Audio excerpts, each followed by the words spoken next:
So glad you're all here tonight. It's a special evening. In the midst of madness, which we all can agree the world is mad. Our country's in some form of meltdown. And we brought in our friend Vishal Arora, and India's not in great shape either. So the world is pretty much a mess. But then we knew about that, those of us who are Christians, that it was going to be a mess. But we're supposed to live differently in the mess. Anyway, I'm really glad you're all here tonight. And I'm going to introduce our two first speakers. The first is Tim Alberta, who I know that many of you, because you told me tonight, have read the book. Have read both books. That would be my husband. At any rate, Tim, as you know, is an award-winning journalist and a staff writer for The Atlantic. And I think it's your most recent article is back there if you want to pick it up. It's about the current presidential campaign. He formerly served, I'm going to read this because if I don't, I won't remember it all, was the chief political correspondent for Politico, which many of you may have started reading him there. In 2019, he published the other book, American Carnage, on the front lines of the Republican Civil War and the rise of President Trump. Oh, dear God. Which debuted at number 2 on the New York Times bestseller list. And in that year, he co-moderated the last Democratic primary debate. And in 2023, he published the book that many of you told me tonight that you've read and that I have read, and which is why we invited Tim here. The Kingdom, the Power, and the Glory, American Evangelicals in an Age of Extremism, which spent 11 weeks on the Times bestseller list. He lives in Michigan, where I spent 6 years of my life in various and sundry colleges. And Marvin spent, I don't know how many years in Michigan. I lived in Grand Rapids and Ann Arbor, at any rate, which tells you where I went to college pretty much. Anyway, with his wife and 3 sons, and earlier tonight he was FaceTiming with his kids, so good for you. Anyway, we're really thankful to have Tim here. And also, we have Marvin's bio is so great because Marvin's probably one of the best writers in the room. And we have quite a few good writers in this room tonight because I'm talking about Tim and someone I'll introduce later and a few of us who wrote about religion for a long time. Of which I'm one, but I wasn't the greatest. I'm outclassed by these people. But at any rate, the one thing I want to tell you about Marvin is, before I go to what he wrote, because it's better, because every time he edited me, it really improved it, which is disgusting. At any rate, he could improve it and shorten it and say the same things. It's depressing. At any rate, and we took him to Turkey, he and his wife Susan, and what Marvin is writing the whole time on his laptop, watching Turkish TV at night, getting the guides to translate the programs, and then he writes stories about Turkish television for World. I think they were for World. And then he came home and wrote a murder mystery in which I got killed.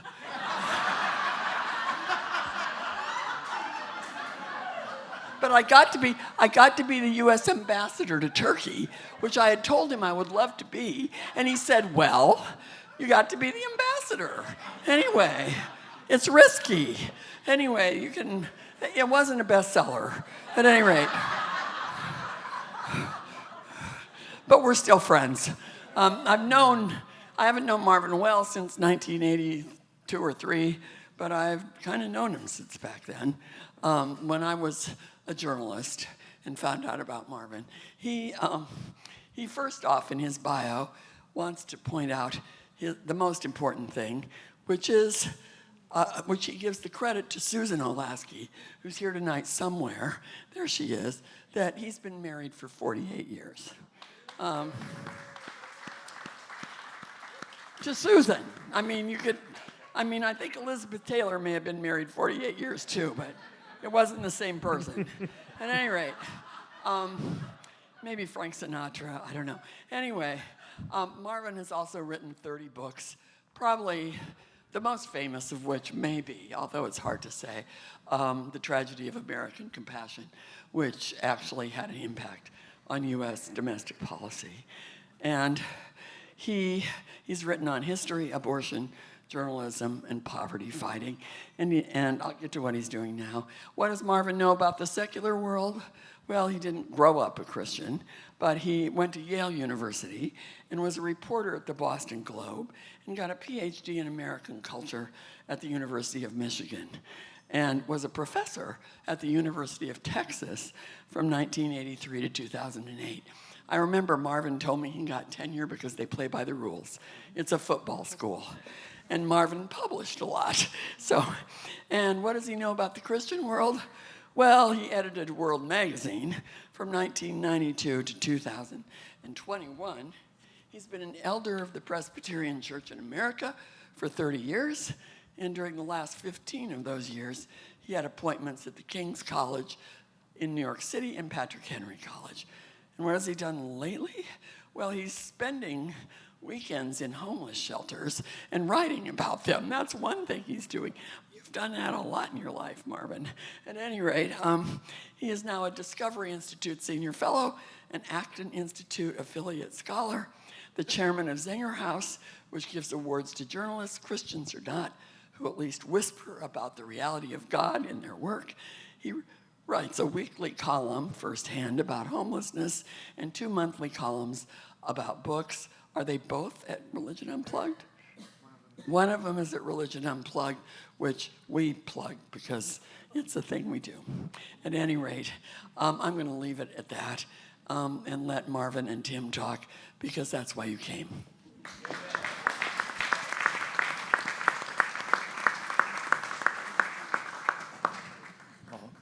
Thank you, Roberta. That was a lovely introduction and charming in your personal way.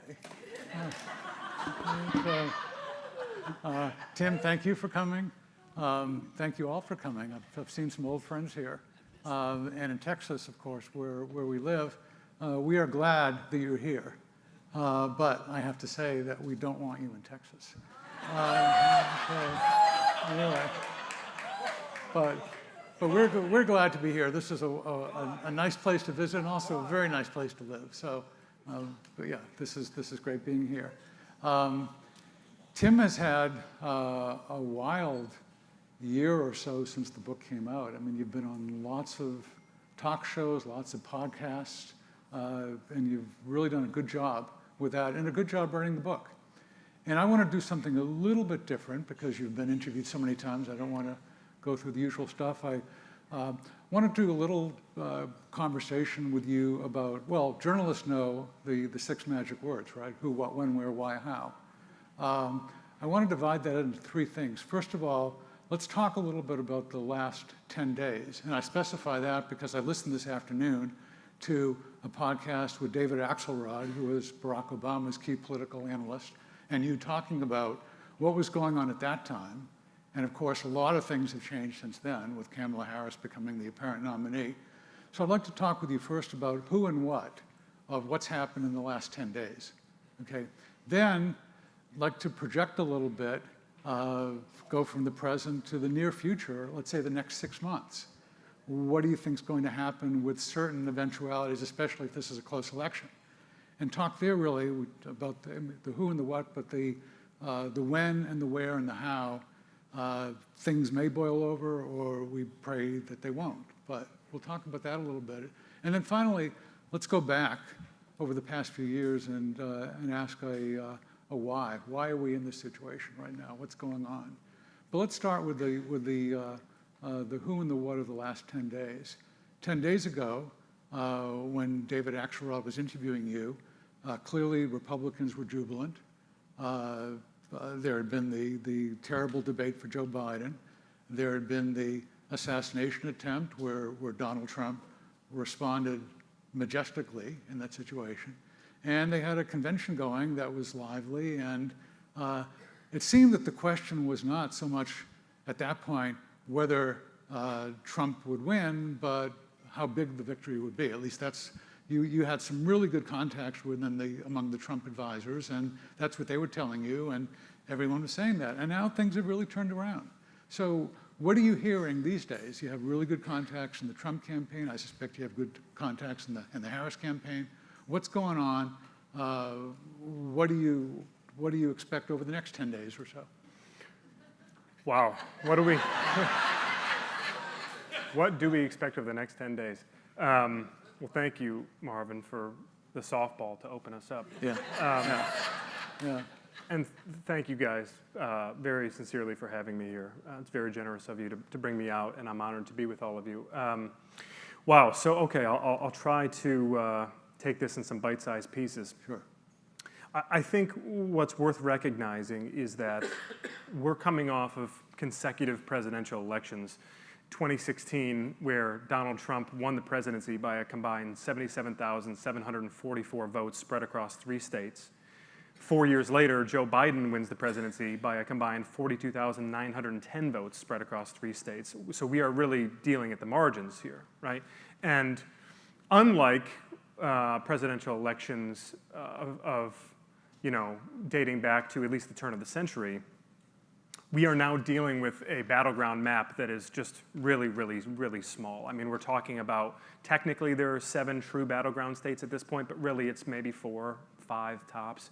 And in those battleground states, both campaigns, both parties have really sort of modeled a universe of persuadable voters that's like no more than about 1 million people total spread across those 5 states, right? So we've entered this sort of trench warfare era in our politics now, where both parties are starting with a sort of built-in floor of 45, 46%. And the question then becomes, A, who can persuade some of their party's lower propensity voters, lower engagement voters to turn out in an election like this? And B, who can persuade some of the independents, some of the moderates who have sort of ping-ponged back and forth between the 2 parties over the years?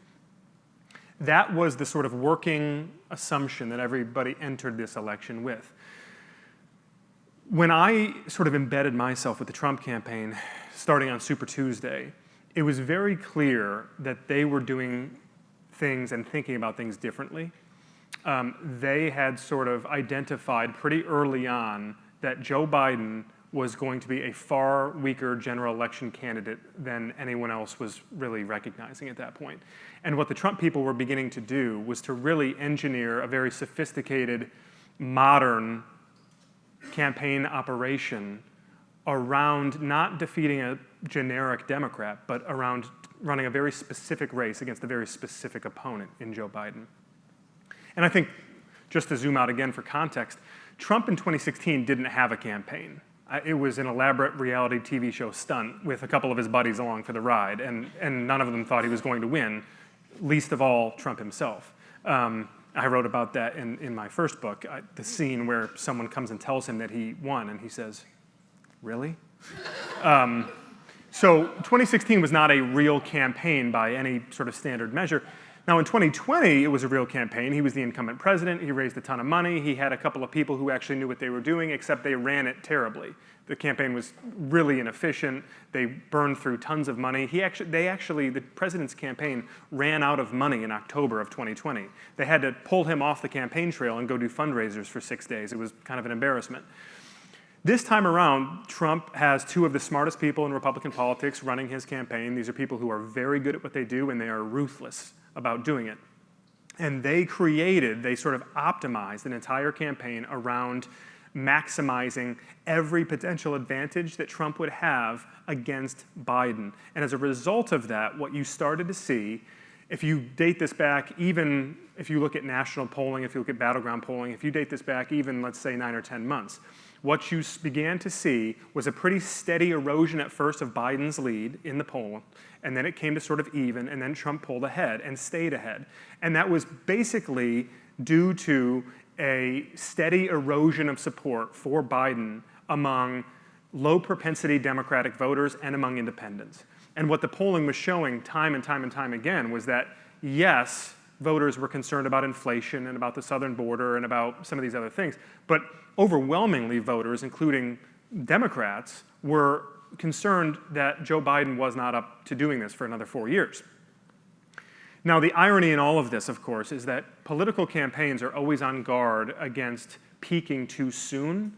But in the case of the Trump campaign, they were really worried about Biden bottoming out too early, right? And so the conversations I was having with them back in the springtime were around this idea of the one thing that scares us is if somehow, some way, Democrats recognize how weak he is, recognize that he can't win, and replace him atop the ticket. I mean, these were conversations we were having way before the debate in late June. So then, of course, they get to the debate, Biden bombs, we all watched it, he looks like he's got one foot in the grave at this point, and everybody's sort of looking around saying, okay, can we get him out of the way? Democrats had been fantasizing for some time about sort of executing this very difficult two-step. Step one, which was, can we push Biden out? And then step two, can we slip a manila envelope to Kamala Harris and get her to disappear so that we can have an entirely new ticket? Because the polling pretty consistently showed that Harris wasn't doing much better than Biden in a head-to-head matchup against Trump. Now, what we're starting to see is that the polling changes fundamentally when someone goes from being sort of an afterthought and it's an abstract proposition about them running at the top of the ticket versus actually being on the top of the ticket. Kamala Harris has some real disadvantages. For one thing, she is just going to inherit necessarily some of the baggage of the Biden administration because she's the vice president. So the southern border has been a mess. Inflation has been historic. The Afghanistan withdrawal, geopolitical conflict in the Middle East, there are things that she's just not going to be able to escape. But if you have not noticed, she is not 81 years old. She's 2 decades younger than Donald Trump is. She's quick on her feet. She has the ability, physically and otherwise, to actually run a campaign. So what you're seeing already is, and I'll back up just to say, I'm sorry, you gave me a meatball here, so I'll wrap it up here. The Trump campaign was really, after the debate, really terrified of Biden getting out of the race. Because again, at this point, they had optimized everything in this campaign to beat Biden, and they were going to beat Biden. They were probably going to beat the pants off of Biden. This was shaping up to be, and to be clear, you mentioned David. I'm on the board at the University of Chicago's Institute of Politics, which is David's program that he launched, a decade ago. And we did an event there in April, so way before the debate, where a public event that was live streamed. And David said, he had me and Senator Claire McCaskill, a couple of others. And David said, all right, Tim, you live in the Midwest. You're constantly roaming the battleground states. You're talking to operatives in both parties. What do you think? And I said, David, I think we have not adjusted our thinking to account for the fact that Trump might win in a landslide. And oh boy, cue the pearl clutching and the fainting couches. I mean, it was. But my point is that this was foreseeable long before that debate, and a lot of Democrats I was talking with elected officials in some of these battleground states who were coming out on Saturdays trying to start getting volunteers to do door knocking and phone banking and canvassing and lit dropping. And there were people running major Democratic races in these states. They couldn't get 10 people to come volunteer on a Saturday. I mean, the enthusiasm of the Democratic Party was just almost at a historic low. All that to say, Biden getting out and then Harris stepping up has now provided this huge jolt to the Democratic Party in terms of energy, in terms of fundraising, in terms of volunteering. That in and of itself changes the race, and it will make for a closer race. Do I think that Kamala Harris is the strongest candidate that Democrats could have come up with against Trump? No, I don't. I mean, I think that there's a roster of other Democrats who, with a clean slate, probably would have started stronger. And one of those Democrats, by the way, will probably be her vice presidential selection. But there's no question that what looks like a very comfortable Trump win a week ago is now, we're now back to the trench warfare stage that we were at 18 months ago. Okay, 2 questions. If the people running the Trump campaign are as smart as you say, and they seem to be very smart, why did they agree to a debate at the end of June? Why, if they were worried about peaking too soon or Biden bottoming out too soon, why didn't they push that off? It's interesting you should ask that. So actually, just before the debate, I was with the co-architects of Trump's campaign. He's got 2 campaign managers, which is kind of unusual. Their names are Chris LaCivita and Susie Wiles. And I was asking them about this before the debate.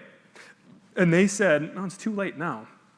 I said, what do you mean? They said, this is late June, right? They said, you're not going to replace him in late June. It's too late. They would have had to do it earlier. So, pride goeth before destruction. So, And then I understand that Biden wanted a debate. Yeah. Why didn't his staff that had been so protective of him for so many months, why didn't they warn him off or try to stop that? And Yeah. Well, okay. So Biden is a stubborn guy. You may have heard that.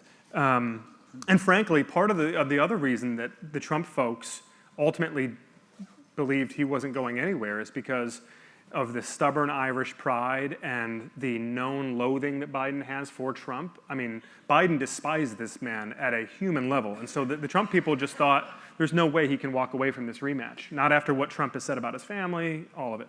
Biden had, as I mentioned earlier, Marvin, had slipped by an aggregate of about 7.5 points over a period of about 8 months.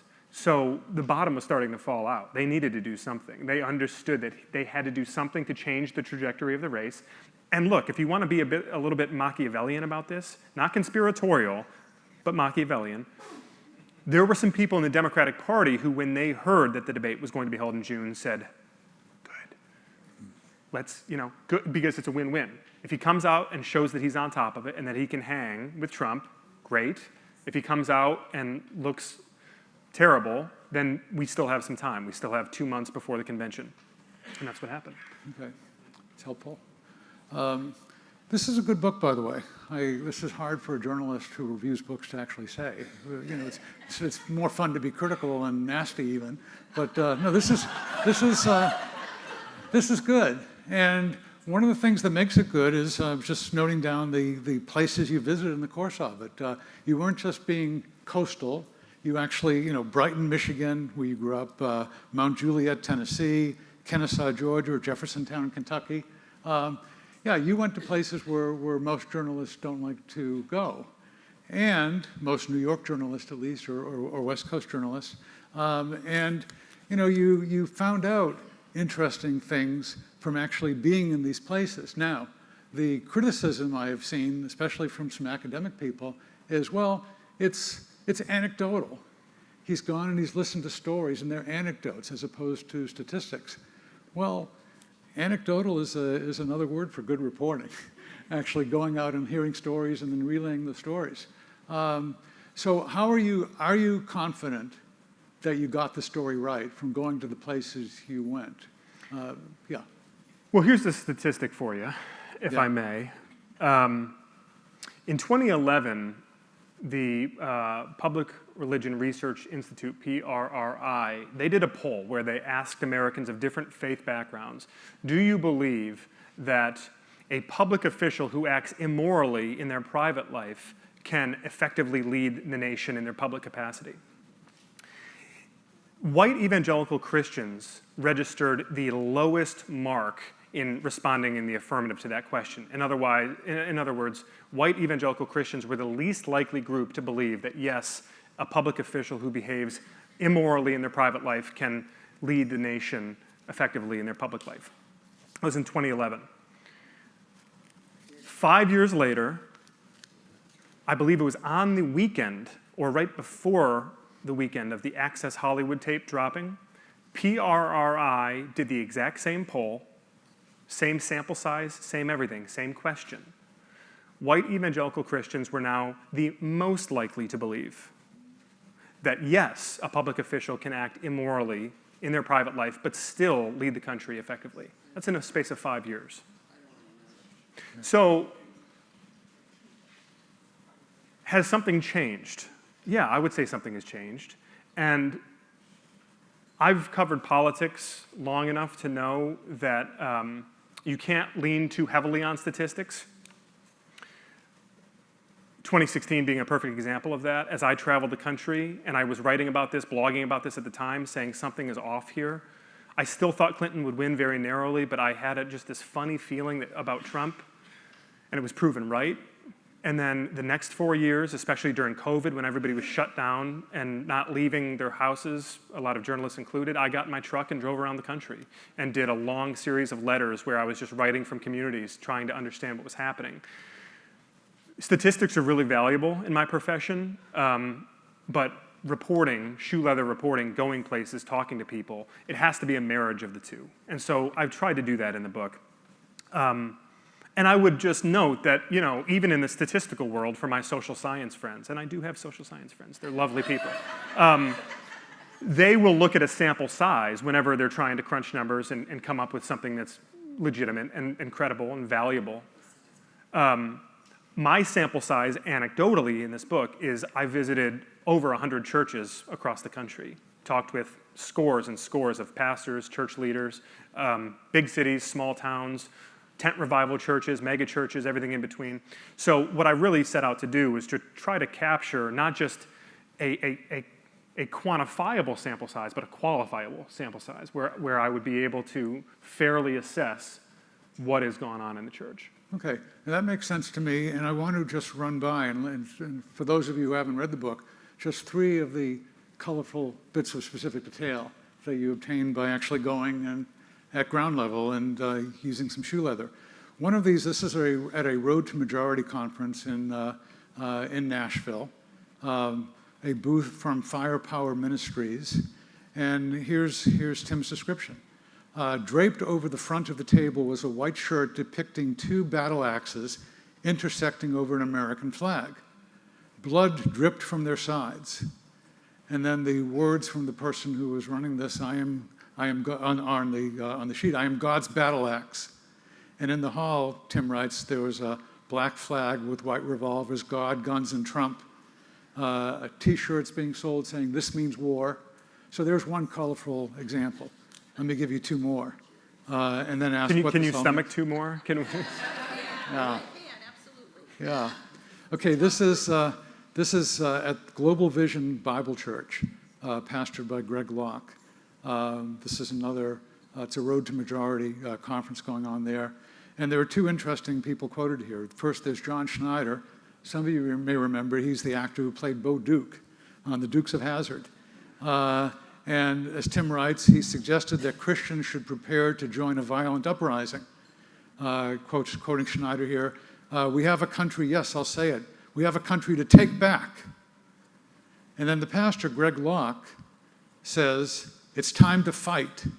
He points a finger at the camera and says, you ain't seen an insurrection yet. You ain't seen an insurrection yet. So that's number 2. Number 3, this is at a church in suburban Seattle, more than 1,000 people there. And there are a couple of speakers. There's John Smirak, who says the next January 6th should be open carry. Okay? And then Eric Metaxas is saying, well, January 6th, that is January 6th, 2021, will one day be celebrated like July 4th.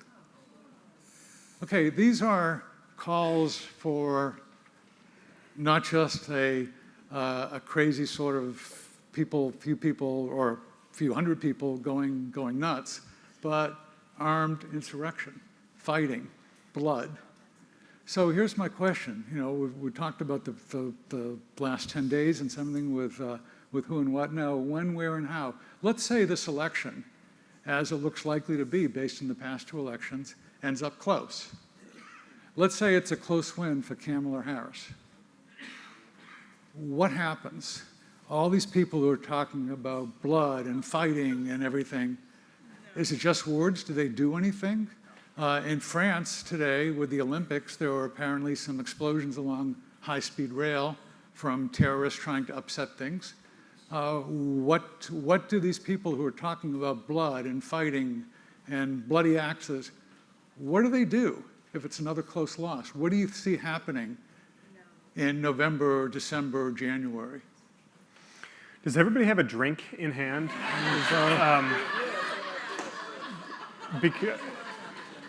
So, look, I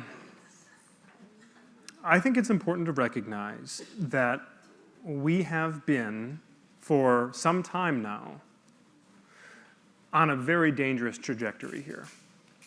And I think part of the reason that we've been on that trajectory is that the loudest voices in the room tend to get amplified, that the quieter, saner voices often are pushed to the margins, and that vocal minorities beat timid majorities every time.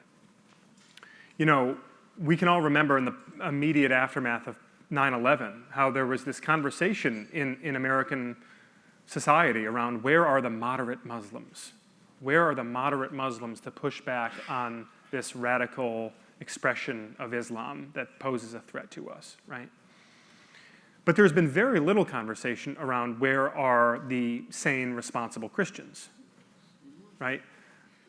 Now, I'm not comparing body counts between Osama bin Laden and Jerry Falwell Jr. That's not the point here.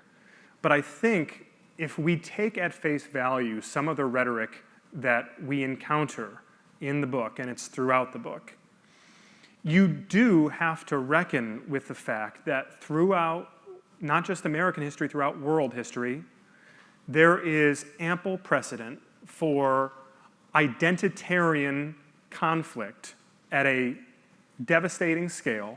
We're talking genocide, we're talking Holocaust, we're talking crimes against humanity, that ultimately stems from a religious justification, right? And I think there is a belief, I was talking with someone outside just before we walked in about this very thing, I think that there is a comforting belief, the stories we tell ourselves, right? A comforting belief that that can't happen here. We're Americans. And I just think that that's fundamentally misguided. This is not to be alarmist, it's not to be hysterical, it's not to wet the bed.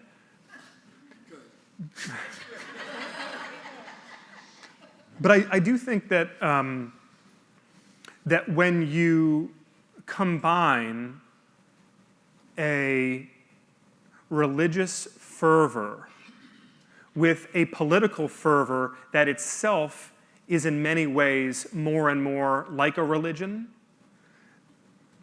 you could end up in a pretty dangerous spot. I guess I'll step back and say this also, Marvin. You know, all of the ingredients for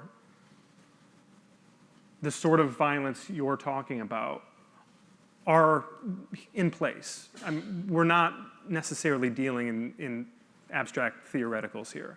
You know, for example, there's a lot made of Christian nationalism. 10 different people would define that 10 different ways, and we can get into that if you'd like. But I think what's worth noting is that, number one, you have self-identified Christian nationalists, not people who are sympathetic to the notions of Christian nationalism, but self-identified Christian nationalists who are, who have very much infiltrated the highest echelons of power in the Republican Party. You also have people who are in positions of tremendous influence, sort of in the right wing more broadly, who have signed their names to principles. For example, coming out of a conference, the National Conservatism Conference a couple of years ago, there was a statement of principles released and signed by over 100 of the sort of leading luminaries in the conservative movement. People who have run huge organizations, people who have enormous political clout, people who would, without question, be advising the president and who would populate a second Trump administration. In that statement of principles, they state clearly that under their vision for what America would look like if given the opportunity, that citizens would be protected from religious coercion in their private lives and in their homes. In their private lives and in their homes, citizens would be protected from religious coercion. But in public spaces, the state would be able to coerce you. What we are talking about here is nothing less than a frontal assault on the First Amendment, on constitutional government, on the ideals that this nation was built upon, and they're coming from the people who tell you that they're the real patriots, right? So, do I believe that there is anywhere near a critical mass of these people to sort of plunge us into serious conflict? No, I don't. In fact, I was at an event not long ago with Sam Perry. Some of you may know Sam, brilliant academic. He's written a lot on Christian nationalism. And he and I were basically making the same point on this panel together, that the danger right now isn't that there is this huge number of people who subscribe to these radical theories. The danger is that there is an enormous amount of people who are they're not Christian nationalists, they're Christian nationalist curious, right? They're sort of on the fence. They are sort of floating in the space between where people like Russell Moore and David French and I might occupy here and where the Greg Locks and the Eric Metaxases are over here. And the reason that they're even predisposed in the first place, that they're inclined to any degree to side with this more militant, blood and soil, God and country Christian nationalism, is because they're terrified about what they see in the culture. Yes. They're terrified about what they see happening to this country. And there is this creeping allure of, look, desperate times call for desperate measures. There's barbarians at the gates, and maybe that means we need a barbarian to protect us, right? And once you start thinking that way, it becomes pretty easy to justify some of the ways that you behave, some of the ways that you engage with your neighbor, engage with your enemy, the ways that you vote. I think that's the danger. And it's not necessarily an immediate term danger, Marvin. I don't know that we are in for a bloody December. I hope we're not. But I do think that this is a long-term threat, and it's going to require a lot of long-term thinking. Okay, let me turn this around the other way. What if there is a narrow Trump victory? How does the far left respond? Yeah, look, it's a good question. Because I think for the far left, there is, as I said a moment ago about the far right, their religion is in fact politics, is in fact progressivism, right? John Calvin said rather famously that the heart is an idol-making factory. If you don't have a God to worship, you will find one to worship. So, do I think that there is a danger at any scale of violent reaction to a Trump win? Not necessarily. I would say this. A couple of weeks before Trump was shot at, I was actually with him at a rally in Phoenix, Arizona, and I was talking with some of the Secret Service guys there. I've been to a lot of Trump events over the years, and it's the same people. You get to know them after a while, right? So talking with a couple of the Secret Service guys, and I'll be careful with what I say here because there's video rolling.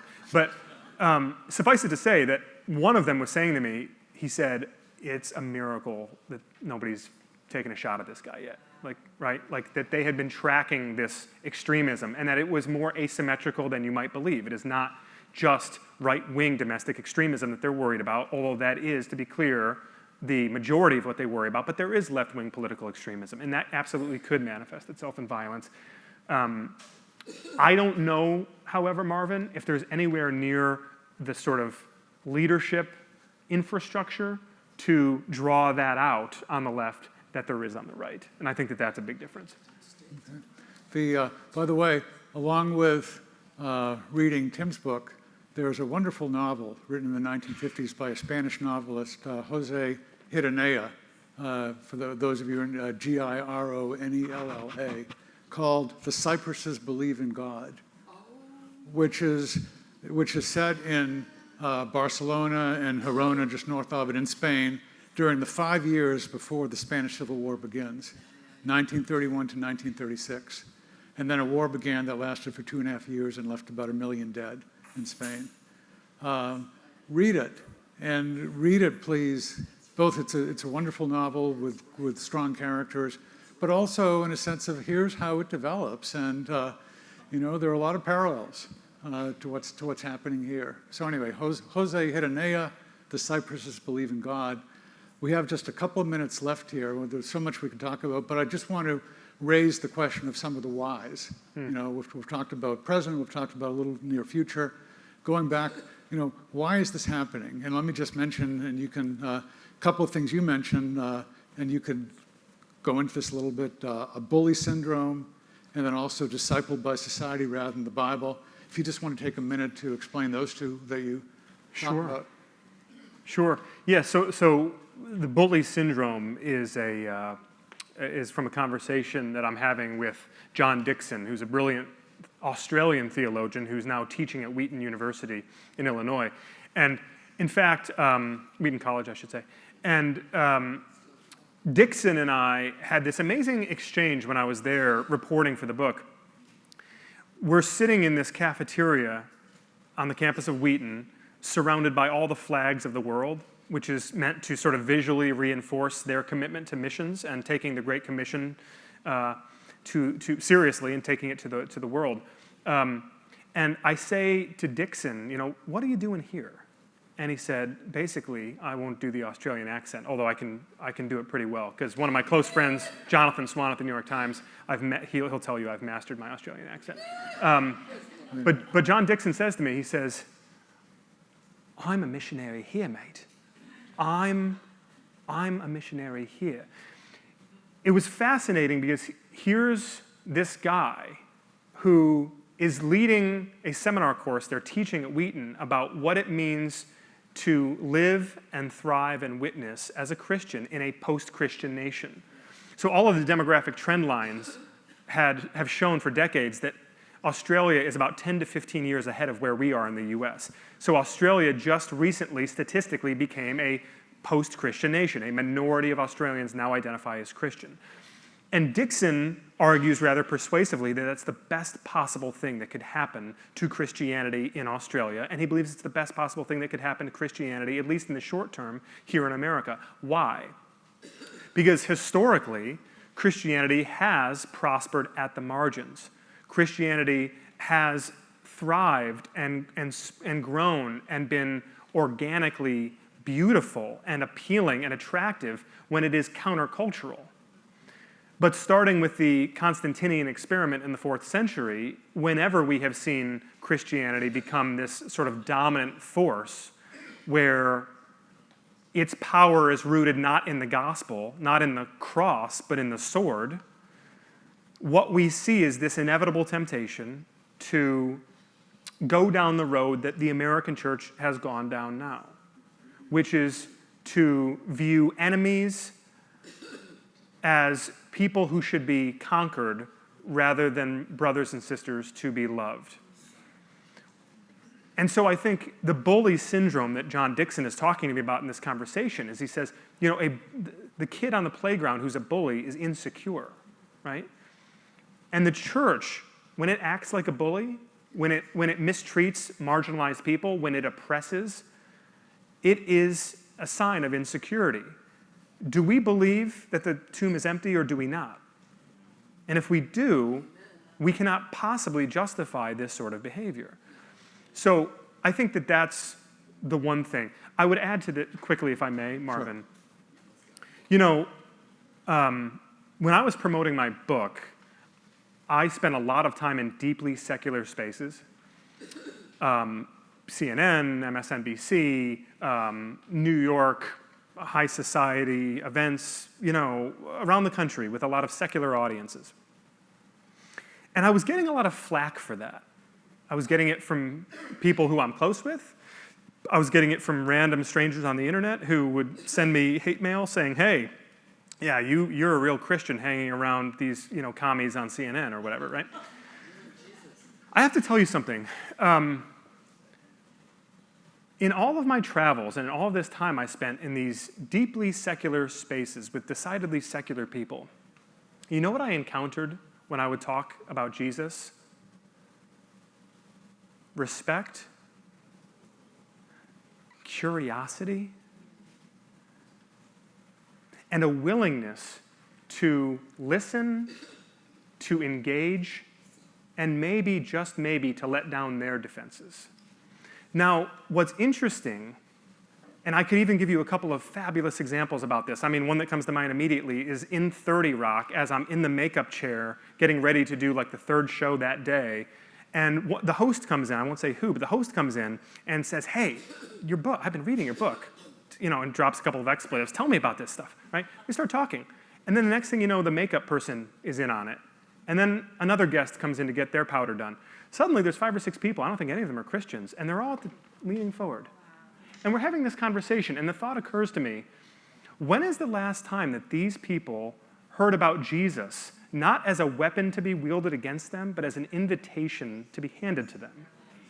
Right? And if you're able to...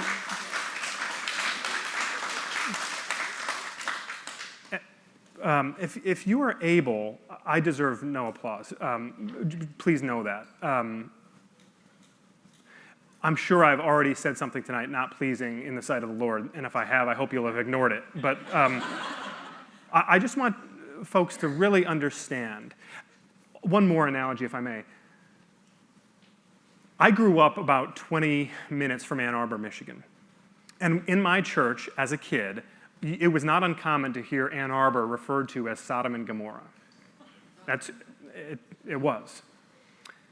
And I now, after having lived away for many years, met my wife in Washington, D.C., lived out there for a long time, had our children out there, moved back to Michigan after my dad died, and we've lived there now for about 5 years. We live just outside of Ann Arbor, and we go to a church in Ann Arbor.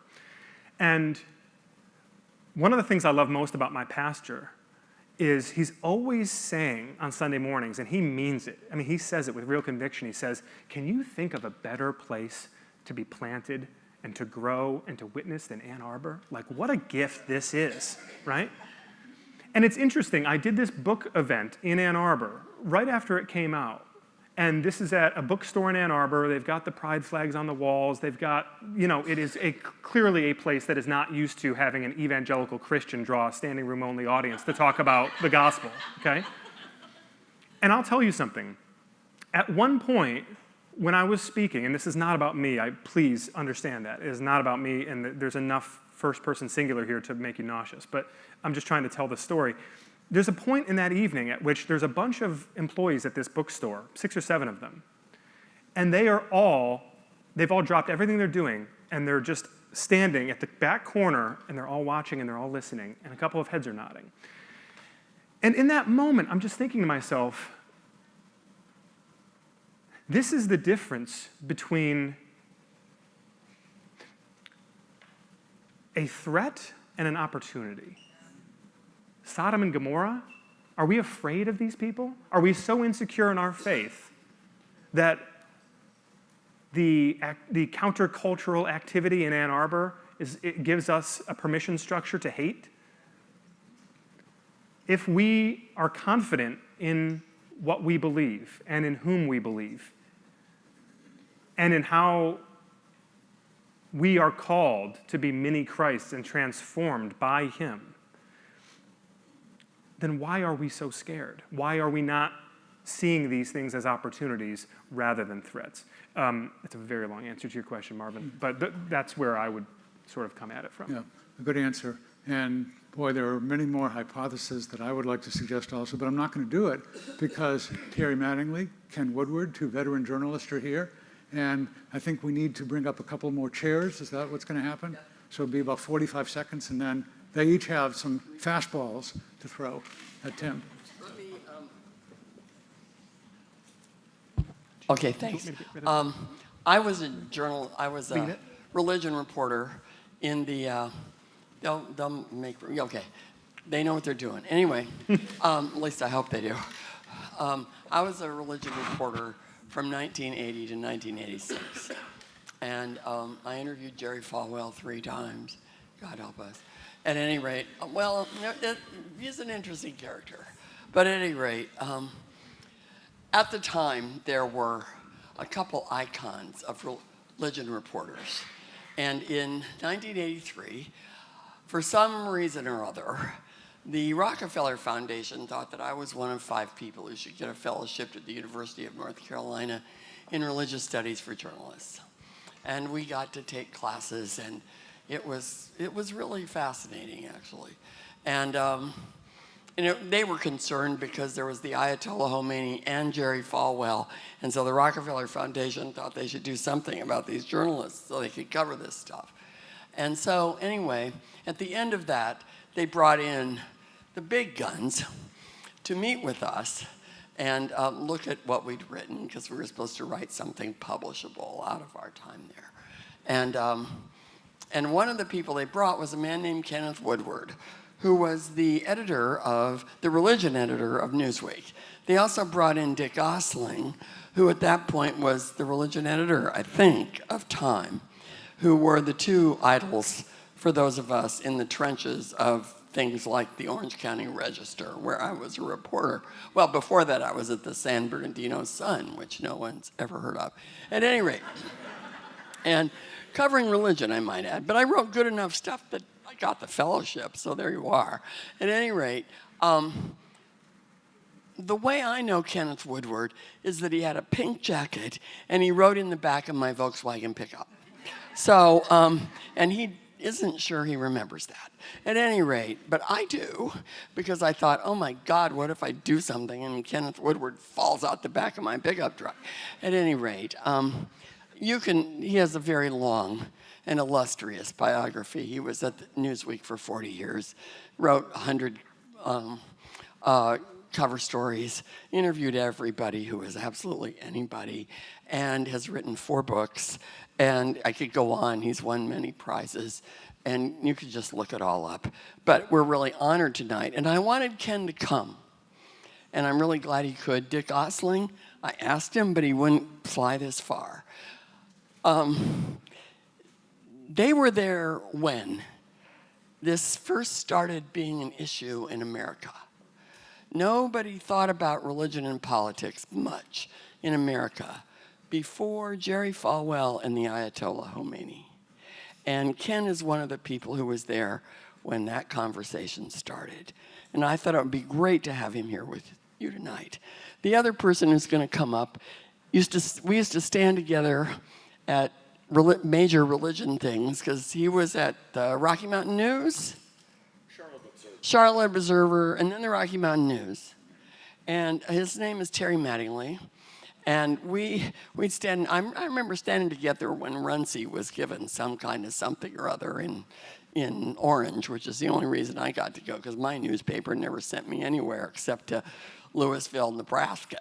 But anyway, which in the winter, which was, this is a great gig. Anyway, they thought I could drive on ice, which I only got in the ditch once, so it was pretty good, because I was from Iowa. But at any rate, Terry Mattingly has written 30 years? 36 years on religion, which is nationally syndicated. And for 20 years, he was the editor and a major writer for Get Religion, which covered how the mainstream press wasn't covering religion so well. And now and then when they did a good job. But there were fewer of those, actually, tragically. So Terry Mattingly, who is the father of 2 and the grandfather of 5, and lives in Tennessee, who has escaped but not entirely. So Ken and Terry, will you please come up and join the conversation? Can I put something right here? Am I going to fall off the back of this chair? Just be careful. Yeah, it feels like a little. My arthritic back doesn't like danger. Okay. I'm going to try to be still. Did you come up here to complain medically? Yes, but definitely. By all means. Who wants to go first? All right. I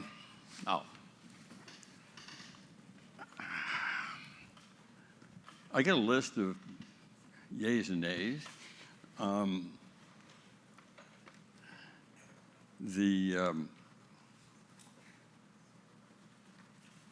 I want to go back to when you were at North Carolina. This is my first question. You probably met Grant Wacker there at the time. Yeah. Okay. Oh, yeah. So Grant likes to tell this fable. Let's imagine we have 2 high school educated truck drivers, beefy arms, 8-wheelers, driving cross country. Both of them from the Ozarks, which, come to think of it, that's where he's from. And one's got Jesus Saves on the bumper in the back. He's an evangelical, and when he gets home, few times that he does, he's at church. The other guy, high school educated, beefy arms, long distance hauler. He's got God is dead on the back of on his bumper. But they both vote the same way. So, the moral of that story is that why should we suppose that religion is a significant factor in how people vote? I don't think it's determinative. I think it's a factor, and it can be more important for some rather than others. But why is it more important than where you live? Why is it more important than class, educational level, party affiliation? All these things are, as you mentioned, Lillian Mason in her book, Uncivil Agreement, How Politics Becomes Our Identity. That's been a very key book for me, for those who want to know. And it came out right when Trump was, if I remember correctly, 2015, late 2015. It helped explain a lot of things to me. I'm Catholic, so I'm looking at you both inside and outside, although my father would tell us that he was saved by Billy Sunday in 1916 when the Wobblies were on strike at the Youngstown Steel Works in Ohio, where he was. And I think that's why he was anti-labor all his life. Those two things happened at the same time. Anyhow, I'm not unfamiliar with the jargon there. The criticism that I have of your book is a small one, which is that you talk a lot about American Christians throughout, and it's always a substitute for evangelical. There are two of us up here who are not evangelical, and most Americans aren't evangelical. So there's a tendency to read your own folks and think it's everybody. I know when Dick Osling and I were doing, we would talk about the church. And it took me about 5 years, and I suddenly realized church for him, because he's a Protestant like my father was, is the local church. A famous Protestant historian told me after the end of Vatican II, Ken, you got to understand something. It was a Southern Methodist guy, I forgot his name. You Catholics, Holy Mother of the Church is Holy Mother of the Church. And for we Protestants, we distrust the structures we've created beyond the congregation. So when I say church, I'm thinking of the whole schmear. And when Dick is, he's thinking the congregation he's at. There are real differences in ecclesiology here and how we imagine things. Okay, so my first question really is it really true that religion is that much of a driver? We know from Mark Chavez's studies that of congregations, that the most political congregations are liberal Protestant congregations. And when you think about it for a while, that would make sense. Let me on this. Would you like me to respond? Yeah, go ahead. I'll stop there. Yeah. Marvin, can you hand me the book real quick? Yes. Thank you. So in response to your small criticism, which Yeah. I do respect, the term evangelicals is right here on the cover. And I'm not being a wise guy with you, but I'm being a little bit of a wise guy with you. No. And I do go out of my way in the opening 2, 3, 4 pages of the book to make clear that this is not a book about American Christianity writ large and all of its different subcultures, but that it is specifically a book written about the white evangelical Protestant tradition. I think what we have to appreciate, to your first point, is that if you were to study many other religious traditions in America, they are not necessarily predictive of partisan political inclination. That is true. But one cannot possibly survey the data from the last 25 to 30 years and conclude anything other than the fact that to be a self-identified white evangelical is to be, in at least 4 cases out of 5, often more, a Republican, a card-carrying, loyal Republican partisan. And we've seen that accelerate over the years I think what's also important to recognize when you go back to those two truck drivers, even if the first one does go to church every Sunday, and I hope he does if he's got that bumper sticker. We don't want false advertising on our long haulers. You know, what we saw during the Trump years was very interesting during his first administration. We actually saw simultaneously an uptick of the number of white conservative Trump voters who self-identified as evangelical, simultaneously a decline of the white conservative Trump voters who attended church. So there's an identification phenomenon here at work, right? For far too many people on the outside of the church looking in, evangelical has become synonymous with white conservative Republican Trump voter, right? I say that is problematic from the outside looking in because a lot of people who might otherwise be attracted to the gospel want nothing to do with the gospel of Donald Trump, right?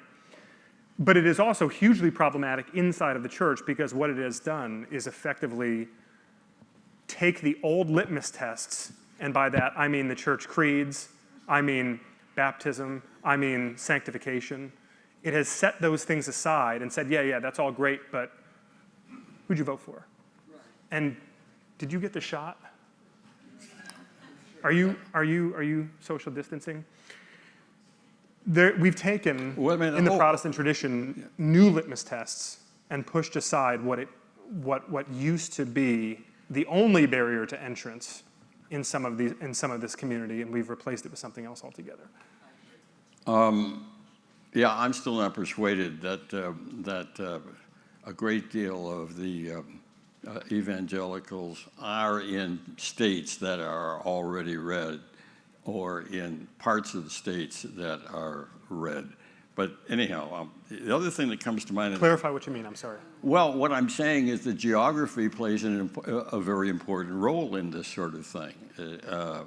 And I think all those other things, you can factor them in, and I think you're going to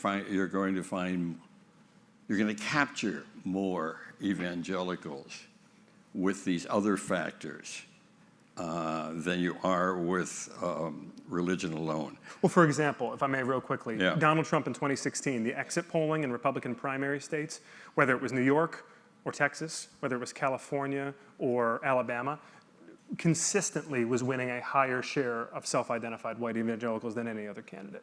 So I'm not sure that geography would account for that because he was doing the same thing. It's the self-identity. Well, we're going to get into polls here, and I have not terribly. I don't have a lot of use for them for this reason that at least back in those days, your option: are you religious? If somebody stopped you after you came out of the polling booth, are you religious? Yes.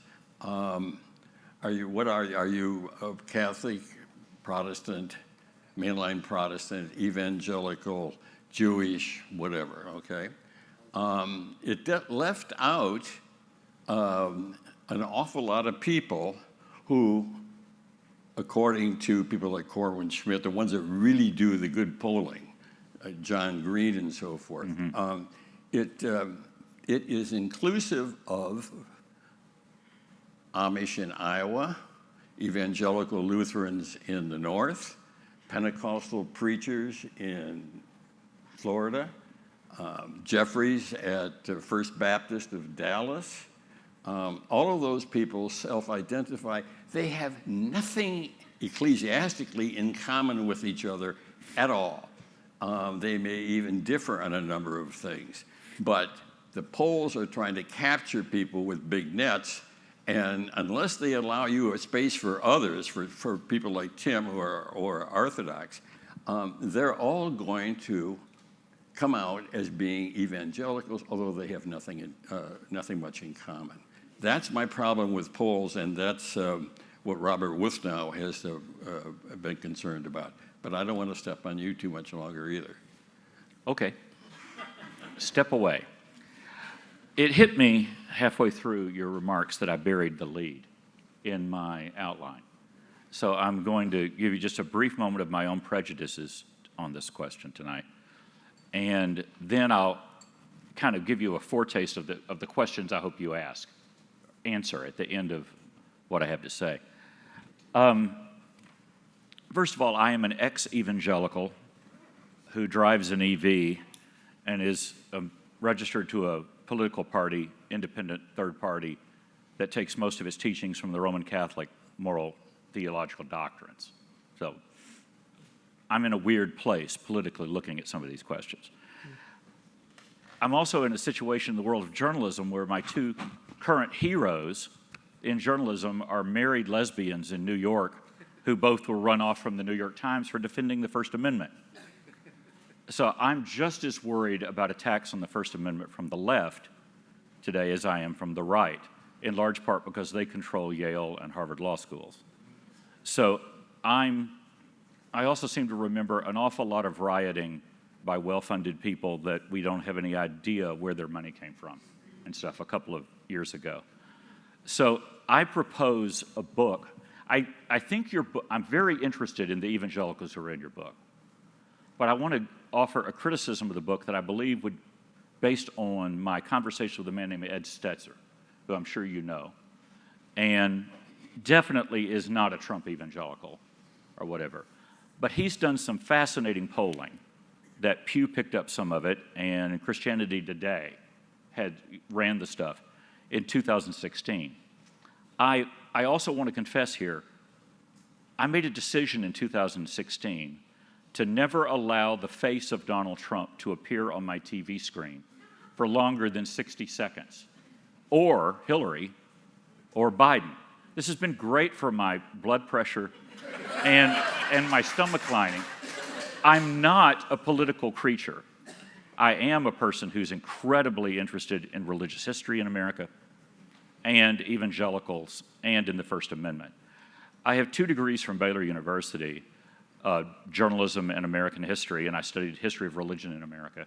My second was from the Department of Church-State Studies, a degree in theology, political science, history, and law. And again, I majored on religion in America. And in both of those, soon after the cooling of the Earth's crust, back in the 70s, I focused on who are the evangelicals. What are they? How do you define them? And so my prejudice here tonight is I think that 81% of white evangelicals voted for Donald Trump. But according to Pew and Christianity Today and Ed Stetzer, only 40% of them wanted to. And I'm fascinated by the reluctant Trump voters. I am also, life doesn't get more ironic than the fact that Trump was in the White House. White evangelicals had almost nothing to do with his victories that night in the key states. Now, they were a huge part of his base, I know that. But he won in the upper Midwest by Catholic votes and mainline Protestant votes. And he won Florida. CNN was the only people that caught this. He won Florida because of the votes of Latino Pentecostals and evangelicals in the Orlando area. And folks, life don't get more ironic than that, than Trump being in the White House because of Latinos. So I propose a follow-up book, which I'm calling The Budgets, the Warfare, and the Anxiety. Evangelicals, Catholics, and other believers trapped in a two-party vice. And I think there's something bigger going on here than Donald Trump. And the liberal Baptist scholar and friend of mine, Ryan Berg, and Dick Osling agree on this together. The biggest trend in American life is non-denominational Protestantism. Oh, absolutely. And if you read this book carefully, this book is a tour de force on non-denominational Protestant wackos. It is.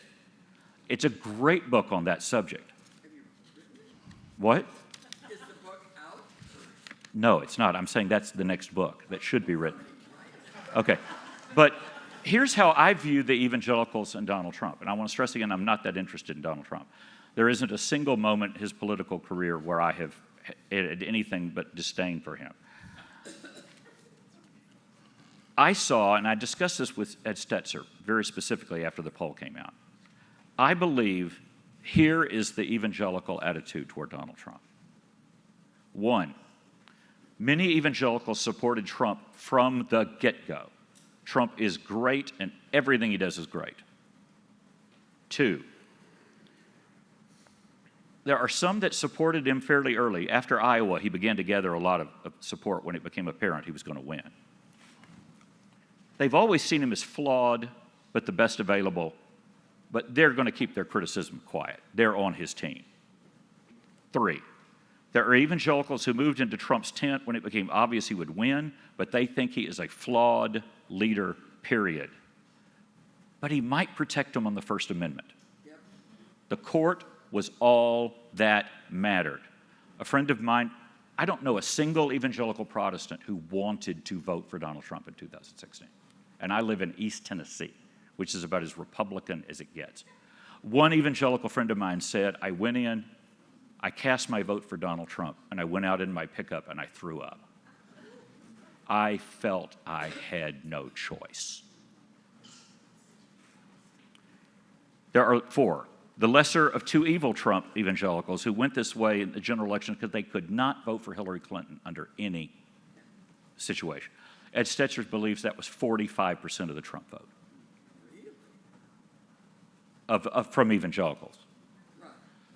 I guarantee you there were lots of Catholics and mainline Protestants. Mainline Protestants voted for Trump in 2016. Not by a huge majority, but by a majority. Mainline Protestants, Episcopalians, Methodists, Presbyterians, back him by a narrow margin now. Catholics voted him in a majority last time. bless his heart. I'm having a 70s moment here. I am 70 years old.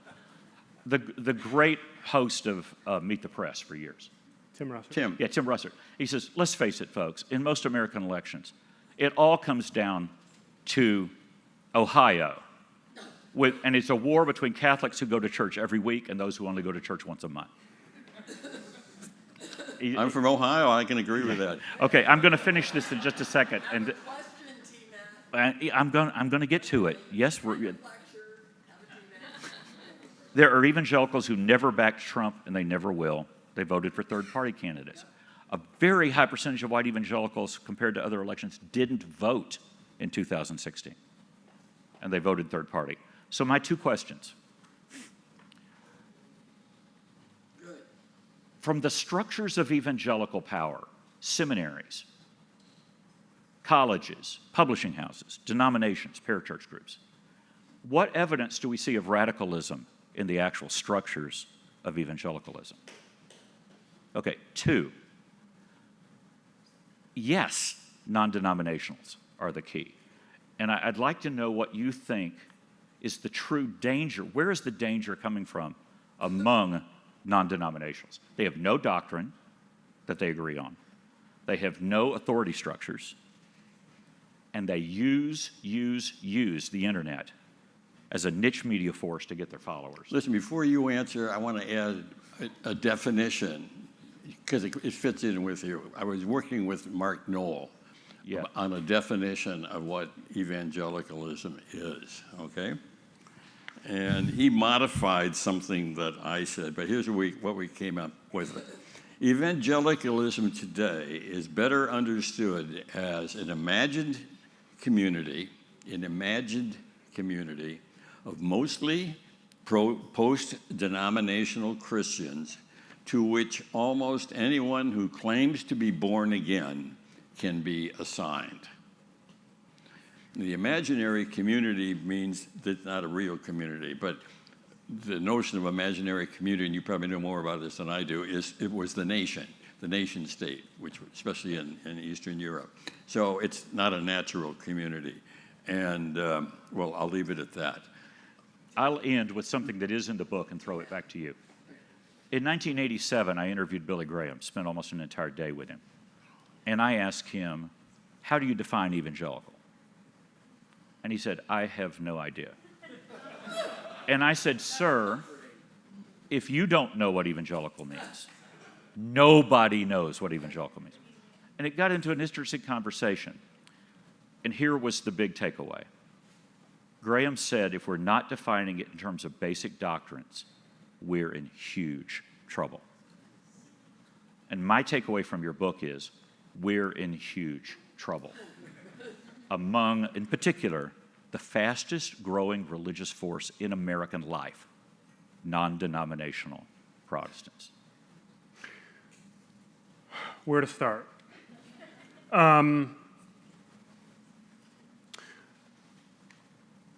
Most of what you said there, I would disagree with. Okay. And respectfully, may I ask you, did you read the book? Yes, I did. So, because there are a lot of things that you're arguing there, I'll unpack them as I can.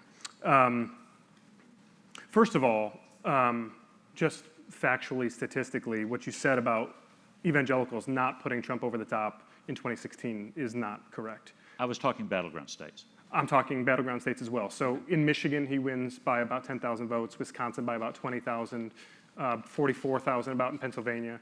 All of the exit polling, all of the after research, everything shows that it was single issue, pro-life evangelicals who put him over the top in all three of those states. I wrote about that extensively. So that's just for starters. Secondly, I think it's important to understand that when we talk about, you're asking about the centers of power, about institutional radicalization, and do we see any trace of that? I'll get to the non-denominational piece in a moment, but I think it's worth recognizing that the Southern Baptist Convention is still, by far, the largest Protestant denomination in America. And anyone who has watched the civil war inside of the SBC in recent years would struggle to conclude anything other than that the Southern Baptist Convention, in its executive committee, certainly and beyond, has been radicalized and has been taken over by people with a radical agenda. Okay. If you were to study the rise of the Conservative Baptist Network, I will only nod in his direction, but a gentleman I was speaking with just before I came up here, who's a bit of a player in this world, who could speak to it even more in detail than I could, and he's laughing back there right now. The Southern Baptist Convention literally chased Russell Moore out of, well, let me respond. I've known him for 25 years, yeah. So they chased Russell Moore out of his position atop the ERLC because he had the temerity to, A, say that Donald Trump was immoral, B, say that sexual abuse cover-ups are wrong, and C, that American Christianity is long overdue for a hard conversation about racial reconciliation. Those three things made Russell Moore, who is by any other definition a conservative, culturally, theologically, politically, they made him an apostate.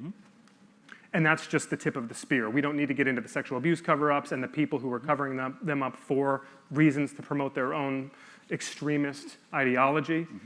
But the Southern Baptist Convention is one example. Liberty University, the largest Christian school in the world, is another example that I spend obviously 2 chapters in the book on in tremendous detail talking about. I don't think it has much power in Christian education, by the way, at all.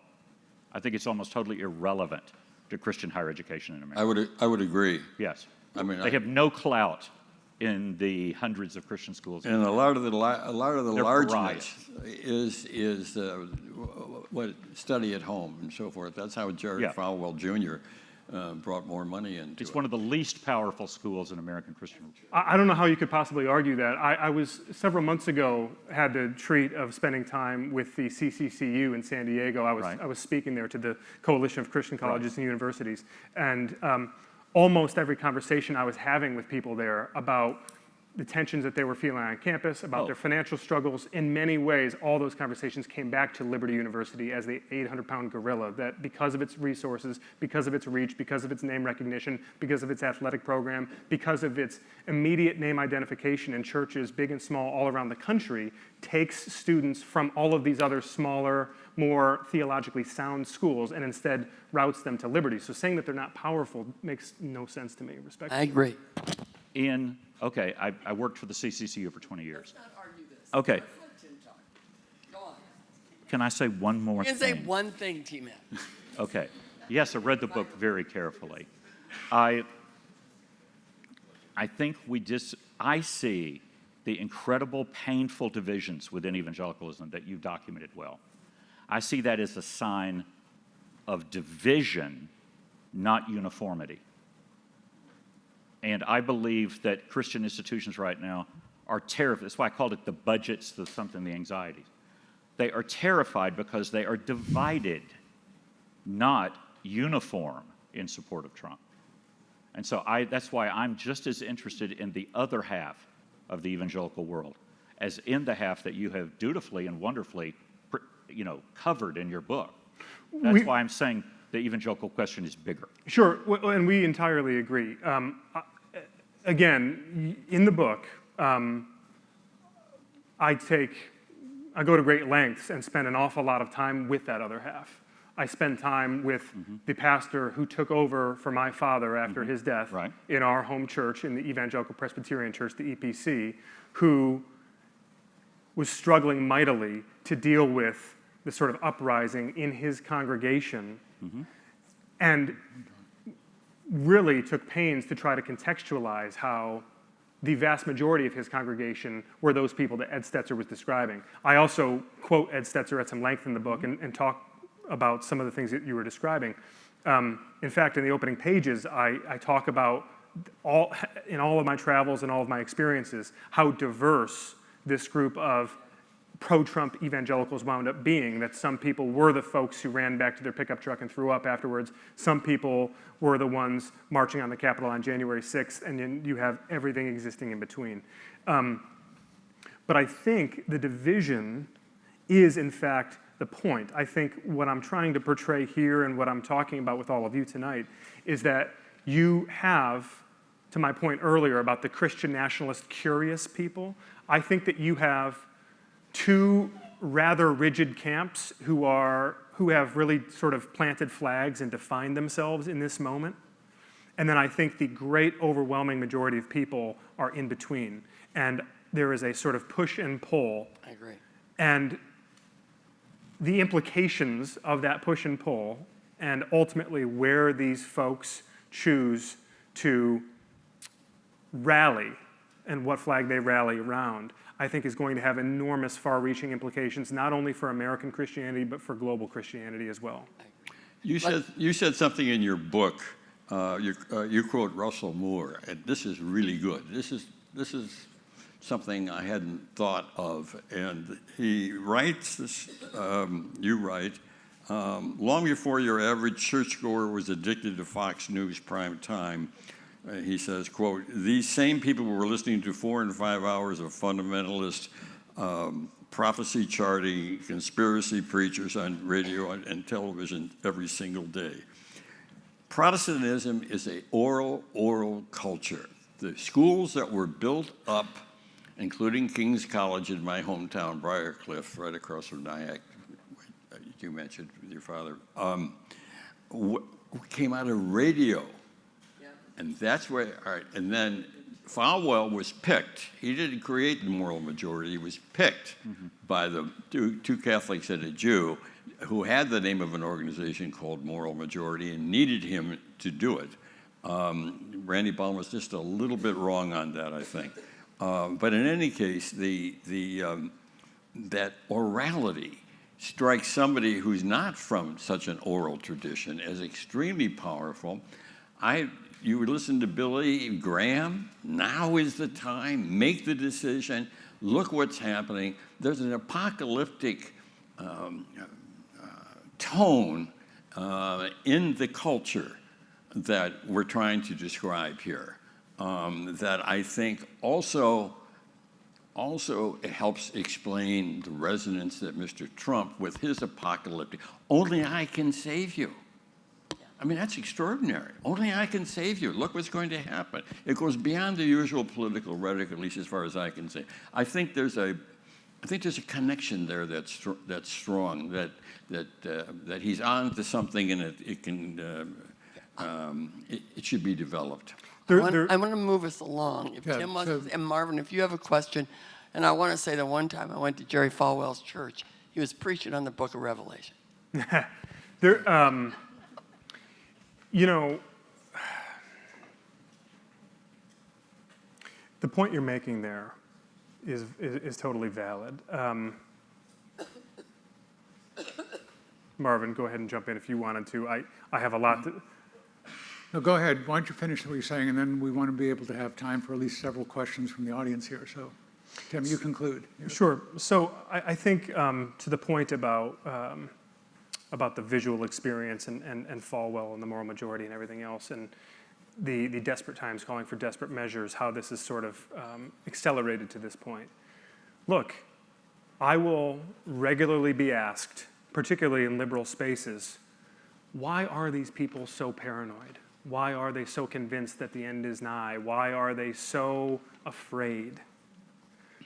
And what I try to explain is that there is, of course, a legitimate kernel of truth in all of their complaints about the culture gone mad, about the country no longer bearing any of the Judeo-Christian imagery and heritage that it once did.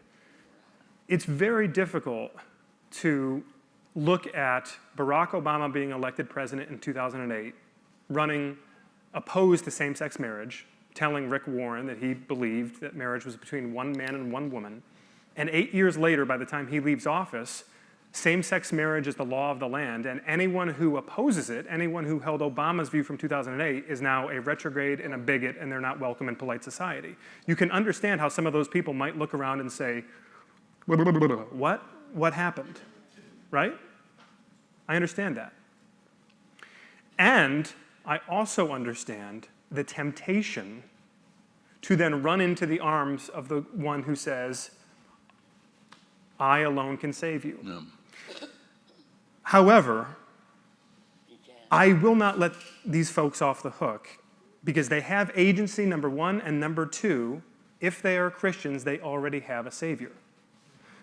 The idea that Donald Trump can deliver you from the forces of secular, progressive, humanism, paganism, wokeism, whatever you want to call it, it is fundamentally the same temptation that Jesus faced himself in the wilderness. The devil takes him up to the high places and says, all of the kingdoms of the world and the glory and the power, they can be yours if you will just bow to me. It's the same temptation that after Peter first identifies Jesus as the Messiah, and then Jesus says, blessed are you. What does Peter do immediately? As soon as Jesus then lets him in on this little secret, that actually it's not going to be a physical kingdom, that they're not going to go around rounding up the Romans and beheading them and paying them back for decades of oppression and murder and tyranny. And Jesus says, actually, no, they're going to kill me. And Peter says, no, what? No, you don't get it. You don't get it. Like this, you're the Messiah.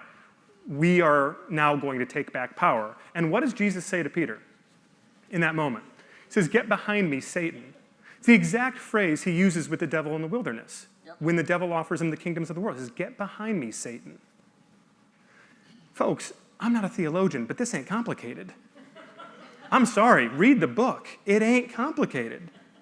How is it that Peter, the same guy who in the garden on the night of Jesus' arrest reaches for the sword and cuts off the ear of the high priest, that same guy winds up writing the epistle while he's on his way to be crucified, writing the epistle saying, no, don't reach for the sword, reach for the cross. Yep.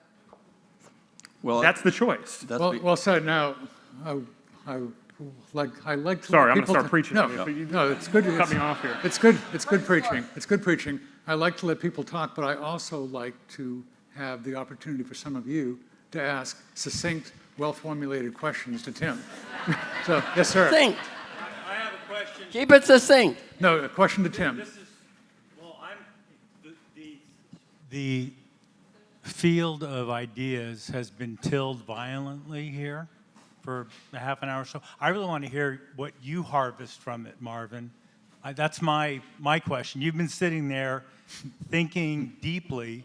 I would love to get a quick summary of your thoughts of the result of this tilling we just observed. Let me hold off on that for a moment, and a couple other questions here to Tim. Yes, sir. Can you hear me? Yes, I can. Hey, Adam, we got a mic here for you. Name's Adam Edgerly. I really appreciate the book. Thank you so much for writing it and for all the hard work that went into it. Thank you, Adam. Kind of gives me hope. So I'll start with a mentor of mine pointed out that for those who have been the recipients of oppression in the United States has been getting better and better. And so there's no time to go back to. That would be the golden age for when America was more Christian. And so one of the things I'd love to hear you speak to is why is it that those who hold the same evangelical doctrines who are not white vote differently than those who are? And can you speak to that identity issue that's going on? Is it really evangelicalism that is the identity, or is it something else? Yeah. Adam, that's a great question.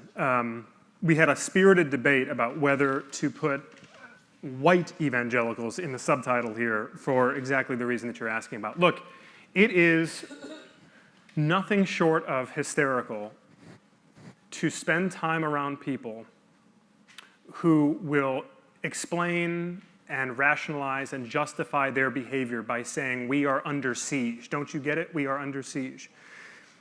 It's funny for two reasons. Number one, I'm pretty sure that Jesus promised that you were going to be under siege. That was kind of part of the deal. It wasn't terribly ambiguous. He said, they hated me, they will hate you. There are really two promises that accompany following Jesus. It's eternal life and it's misery in this life. We are so comfortable and so coddled in the American context that we have completely lost the plot about what it looked like for much of world history dating back to the first century for people who signed up to follow Jesus. So that's number one. But number two, I'll tell you a funny story. I was taping an interview about this book right the week it was coming out, and I was in Washington. And I was with a lovely woman who I know a bit. It was at C-SPAN, and black woman, and she's a believer. And I came off the set, and we were chatting for a minute. And she said, under siege, huh? And I said, yeah, under siege. And she says, She said, do they know how insane that sounds to black Christians? And I said, no, I don't think they do, but go on. It is really remarkable the degree to which people in this country who have had every advantage, every privilege, every leg up in so many ways for so long, when they see anything being taken away from them, they jump to the conclusion that this means war, that desperate times call for desperate measures, the ends therefore justify the means, right? And this idea that's been perpetuated in evangelical spaces here these last couple of years about how, well, there was a positive world for Christianity predating the 90s. There was a whole essay about this in First Things magazine. There was a positive world for Christians predating the 90s. And then there was a neutral world in the 90s and the early aughts, but now we're in the negative world. And because we're in the negative world, look, you got to, break a few eggs to make an omelet. You might have to climb into bed with somebody like Donald Trump. As I write at one point in the book, the argument explicitly put forth by some of these folks is that the first step to restoring Christian virtue in America is doing away with Christian virtue in America. It's like when George W. Bush said that he had to violate free market principles in order to save the free market. Right? That's what we're dealing with here. Yeah. So when you think about this construct that's become so popular now about the positive world that used to exist for Christians, the neutral world as Christianity became to be sort of more contested in society and in culture, and then the negative world that we're living in now, where Christians are persecuted, where they're under siege, where their churches are going to be shut down. Look at COVID-19. This is the government coming for you. We told you this was going to happen. The thing that is interestingly omitted from that conversation about the positive world, this leave it to beaver bygone era we want to go back to, is what about the Catholics? What about the black Protestants? What about everybody who followed Jesus who did not fit into your one very narrow definition of what it meant to be an American Christian? Because for everybody else, it was not a positive world. It was actually a pretty negative, nasty world. And you know what? Their faith is what sustained them through it. So we see now, I think, in so many cases, a demonstration of a lack of faith by people who are for the first time being tested. I said this on The View and got a rise out of Whoopi Goldberg. I don't know why, I just felt the need to name drop Whoopi Goldberg. You went into the den, didn't you? It was great, actually. It was a marvelous conversation. But, you know, this idea of the negative world, this idea of how we react and the faith that we demonstrate or that we don't demonstrate and in response to these circumstances. You know, I said, look, a lot of people view Donald Trump as Cyrus, maybe even David, Moses. Hear a little bit of that from time to time.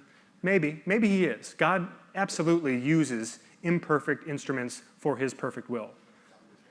But what if, just for argument's sake, what if actually Donald Trump is a test?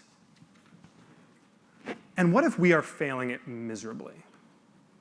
What if our faith is so shallow and our rooting in Scripture, what if it is so shallow that a stiff breeze in the form of Black Lives Matter signs and transgender bathrooms can blow us over and make us start hating our enemies and abandon the gospel of Jesus Christ?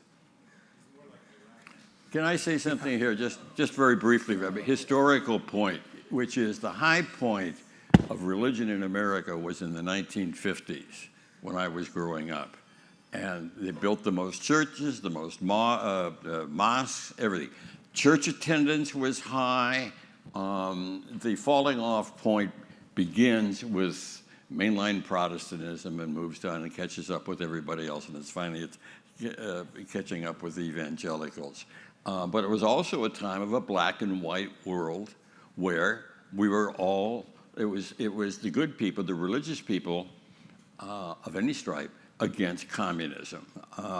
That's the world that at least those of us who lived there measure the differences from. And I think one final point, when I think of evangelicalism, I think there's just two strands here that tend to explain it and tend to explain why in evangelical circles there's a loss of the young. And I'm using evangelical, let's say for a moment, conservative Protestant. I think it's the ones that tended to be separated from society rather than, I mean, after all, the Protestant establishment in Niebuhr's era and whatnot ran Washington, Eisenhower and so forth.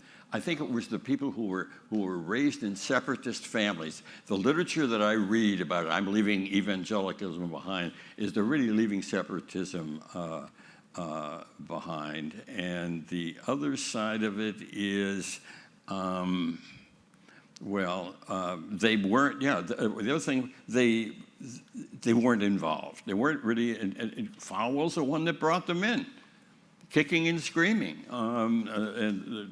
And that happened in response to Carter.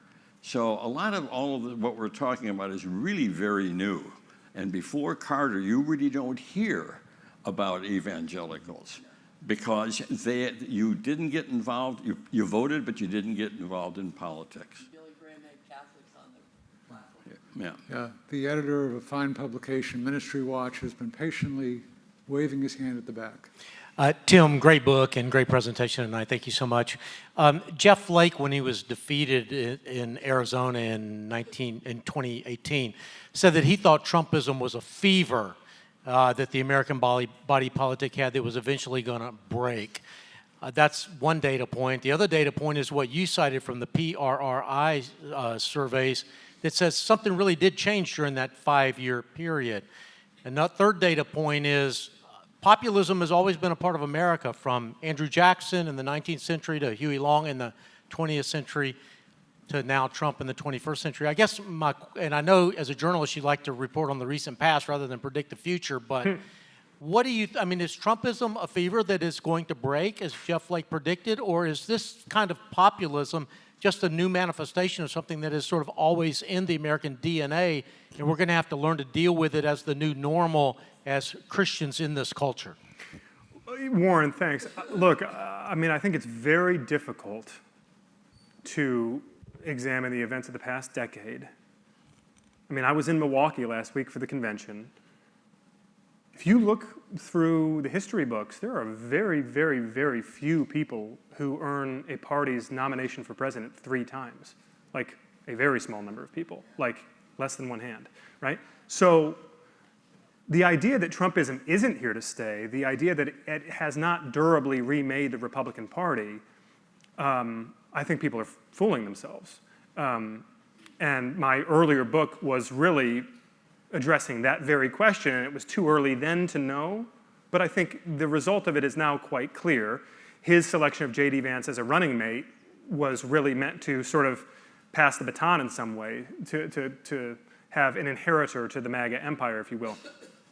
So I think that this populism is here to stay on the right as well as on the left. I think it's been slower to percolate on the left, in part because there was actually an institutional old guard on the left in the form of Nancy Pelosi, Chuck Schumer, some others who were able to sort of keep things in order and keep a pot on the steaming, keep a pot from letting the steam escape, or whatever the heck that metaphor is. Sorry, we're going late here. The point is, and I've written about this quite a bit, on the Republican side, those people were all systematically eliminated. Eric Cantor, John Boehner, Paul Ryan, obviously George W. Bush, Dick Cheney, others, Liz Cheney. I mean, so there was no one left to sort of police things anymore. The gatekeepers were gone. The institutional collapse of the Republican Party produced this sort of, this populism, this pugilism unmoored from any discernible ideology or principle. And the left is going to see the same thing. Now the question is, at what scale will they see it, right? Now, how do Christians respond? Look, 2 things. My dad died 5 years ago this coming Monday. I miss him enormously. He was my hero. He lived a life of integrity that I can only aspire to live. And he was a bit of a character. He was raised an atheist, went into New York finance, had a lot of money, drove a Cadillac, married a beautiful woman, went to all the parties, and his life was miserable. And something was missing, and one day he stumbled into this church in the Hudson Valley, heard the gospel for the first time, and his life was completely transformed. Walked away from finance, sold everything that they owned, moved to Tulsa, went to seminary, winds up preaching the gospel, and I grew up with my parents on food stamps, right? Now, that's a pretty radical transformation in one's life, and there's really one of 2 explanations. Either he was insane, maybe he was, right? Or he had an encounter with the risen Christ, and it fundamentally changed him. My dad had 2 sayings. Well, he had a lot of sayings, actually, but he had 2 that were real favorites of mine, and they both are applicable to this situation that you're asking about, Warren. Number 1, God does not bite his fingernails. Right? He doesn't. Honestly, if you believe in the Alpha and the Omega, the maker of heaven and earth, if you believe that he is nervous about what the exit polls are going to show in Arizona in a couple of months, your theology is very small. Right? Number 2, my dad used to always say this. He would say, look, as Christians, we are in sales, not management. What do you mean by that, right? Your job as a Christian, as a mini Christ, that is what it means. Your job is really simple. Your job is to sell Jesus to everyone you know. To sell him with your words, to sell him more importantly with your deeds, to show that your life has been transformed and for other people to see it and say, I want what that person has. That's your job. That is all you are called to do as a follower of Christ. Your job is not to control the world. Your job is not to dominate the culture around you. Your job is not to defeat your enemies. Your job is not to subjugate the opposition. Your job is not to own the libs. Your job is sales. It is not management. And so often, for American Christians, and dating back to the age of Constantine, it is so tempting to want to manage. It is so tempting to think, yeah, the gospel's great and everything, but I'm not sure God's got this. So I'm gonna help him out a little bit, right? And the second you go down that path, you have opened yourself up to all sorts of compromises that diminish the credibility of your witness and make it that much harder for anyone on the outside who doesn't know Christ to see the sale. Final thing on this, because we're coming up on my dad's 5-year anniversary of going home. One of my earliest, most vivid memories of him was I was probably 3 or 4 years old. He had this painting in his office, a very small little church office, and he had this painting. It's called Light of the World. Some of you may have seen this painting. And it depicts Jesus on this dark night standing outside of a door. And he's got this beautiful golden crown placed on top of this excruciating band of coronets cutting into his head. And he's got this filthy garment, but over top is this majestic robe. And he's standing outside of this door, and he's knocking. I'm going to try not to get emotional when I say this, but my dad, he showed me this painting, and he said, Tim, do you notice anything about that door? I said, no. He said, there's no handle on the outside. It can only be opened from the inside. When you see these efforts in the state legislatures, in the school districts, in our political arena, from these people, make no mistake about it, they are pushing Jesus to the side, and they are taking a big old sledgehammer and trying to bash that door open. And it doesn't work that way. It does not work that way. The door can only be opened from the inside. Marvin, you take the last word. Okay. It's getting late. Okay, yeah. Give you about 3 last words. Okay. That's okay, Marvin. Yeah. It's Number one, been done before, the 3 last words. Go ahead. Thank you, Ken. I think we have a big theological problem. There's a tendency in many churches to think of America as the new Israel. It's not. We're more like Babylon. We're like Daniel in Babylon. And you act differently. You were supposed to act differently in the Holy Land than you did in these other places.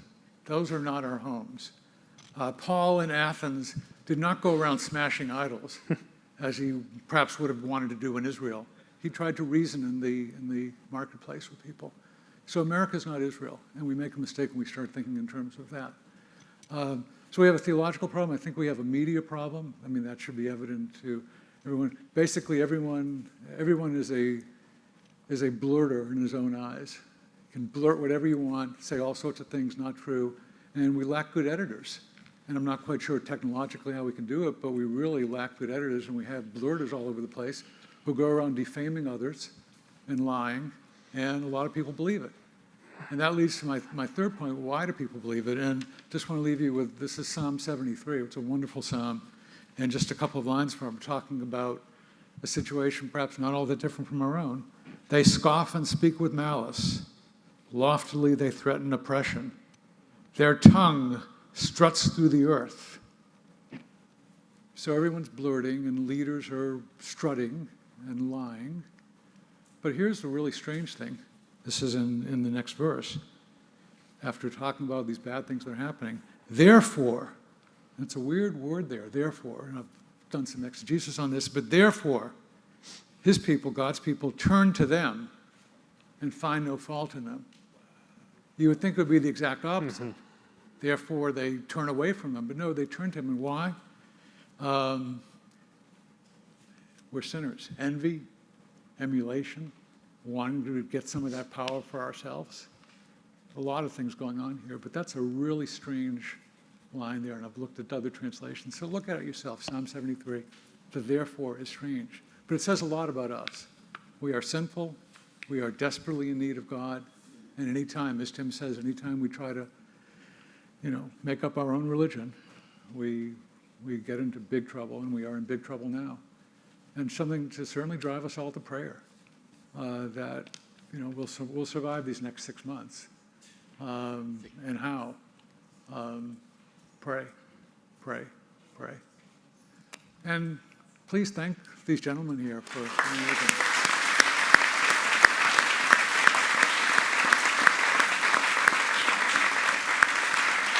Psalm 73. Tim, Thank you, this Tim. is a great piece. Thank you. by, Thank a you, friend of Marvin. mine. Thank you, Ken. Thank you, T-Matt. I want to, September 17, we'll have Walter Russell Mead talking about American foreign policy. Oh, my God. Something different. But he's pretty interesting, and Howard loves him. So, and I've met him, and I think it's worth coming to. And that's why we're having him, obviously. But the other thing I want to say, apropos of this conversation, is because of a man named Thomas C. Oden, I started reading the Church Fathers. And I had read Augustine's Confessions long ago. And I read them again anyway. I've been reading the Church Fathers. And I kind of lived more in the 4th century than this one, although the similarities are kind of shocking. And Augustine's book, The City of God, is a book Christians have forgotten. And everybody thought when Rome was sacked in 410 that the world had come to an end. And the pagans who were left said it was because those evil Christians got them to stop sacrificing to the goddess Rome, and therefore were in the tank. And Augustine, who I think was much smarter than the average bear, wrote a book, a very long book. The first half of it, if you can get through it, which I have twice, is about how Rome was a mess on its own bat without the Christians. The second half is that the Christians are misguided because they think Rome is the kingdom of God. It's not. And I think the Christian church, Catholic, Protestant, Orthodox, in between, has lost the plot that our citizenship is in the New Jerusalem, and we are here to live that life on this planet. And living that life is going to cause trouble for you. But that's our home. We are not here to make every nation on earth somehow a Christian nationalist nation. So anyway, I appreciate these guys. Let's give them a huge hand.